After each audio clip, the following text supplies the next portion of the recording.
Sebelum kalian melanjutkan untuk menonton video ini, silakan dukung kami dengan memberikan like, subscribe, dan share ya. Jangan lupa nyalakan notifikasi lonceng supaya kalian mendapatkan update terbaru dari video kami. Terima kasih.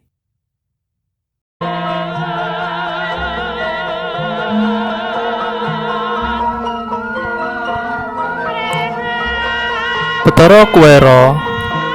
Bathara Kuwera adalah lambang kesejahteraan dan kemanusiaan.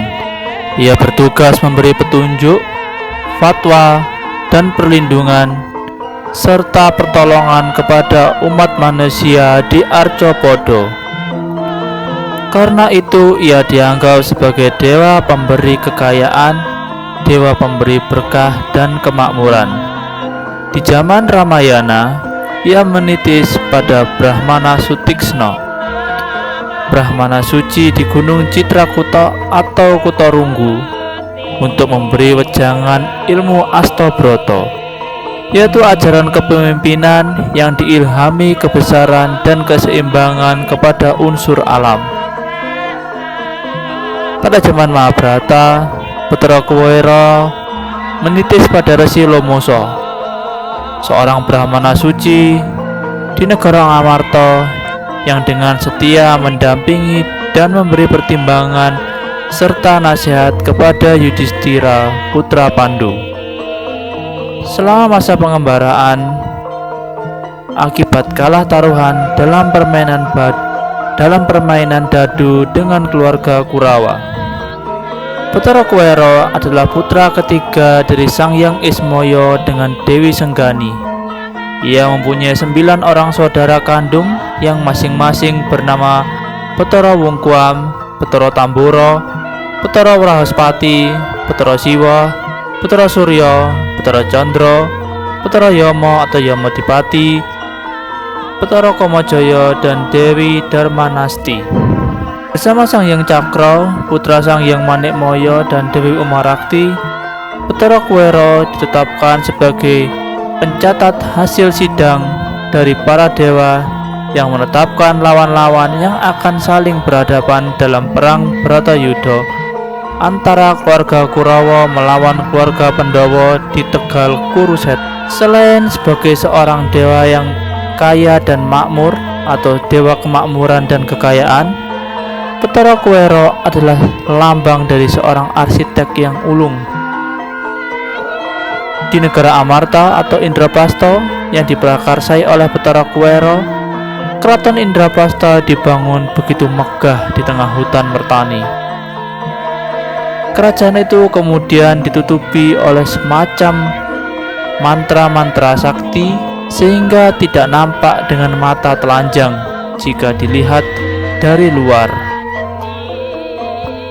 Jika dilihat dengan mata biasa, maka hanya nampak sekilas seperti hutan yang lebat. Bathara Kuwera kemudian menyerahkan penjagaan Indraprastha itu kepada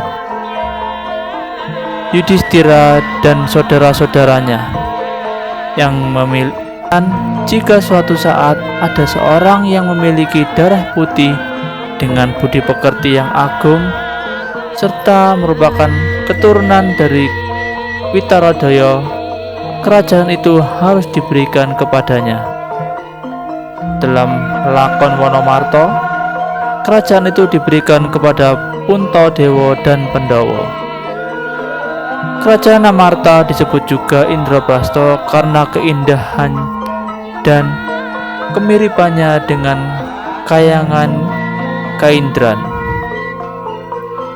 Lantainya dari pualam yang mengkilap serta bermotif seperti genangan air yang kala itu membuat Duryodana ketika berkunjung ke Indraprastha secara tak sadar dia menginjak lantai itu, dikiranya itu sebagai sepercik air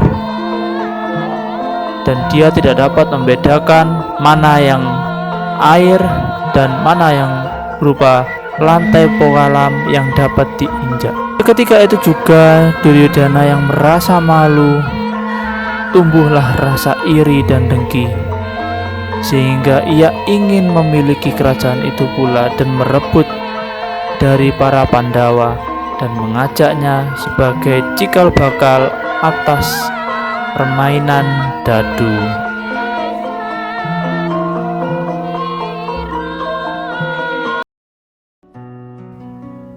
Dari Bathara Kuwera ada beberapa hal yang dapat kita pelajari mengenai sifat dan karakternya.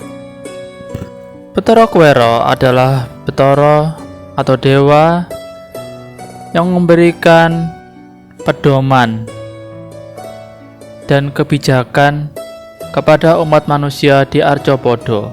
Beliau juga dikenal sebagai seorang yang memiliki arsitektur ulung.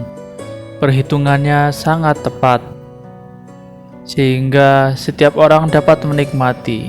Bathara Kuwera juga merupakan dewa kekayaan dan dewa kemakmuran. Dari hal itu kita dapat mempelajari bahwa untuk mendatangkan kemakmuran dan kekayaan, kita harus memperhitungkan setiap langkah kita dengan baik dan bijak.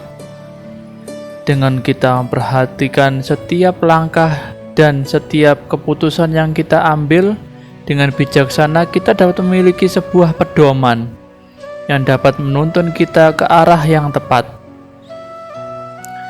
Pandawa menggunakan tuntunan itu untuk mendapatkan kemakmuran dan kekayaannya. Perhitungan sangat diperlukan dalam menentukan sebuah pencapaian yang sangat tinggi. Hal itu terbukti dari Indrapasta yang sangat indah, melebihi kerajaan yang dimiliki oleh Duryodana, bahkan sampai ia iri untuk memilikinya. Oleh sebab itu, dalam menentukan kekayaan atau mencetak target yang kita inginkan, sebaiknya kita memperhitungkan langkah kita dengan bijak.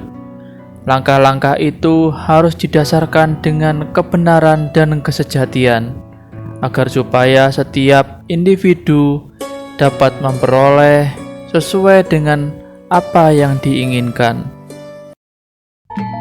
Terima kasih sudah menonton video ini hingga selesai. Jangan lupa klik like, share, dan subscribe ya. Jangan lupa juga nyalakan notifikasi lonceng supaya kalian mendapatkan update terbaru dari video ini dan video-video baru yang akan bermanfaat bagi kalian. Terima kasih.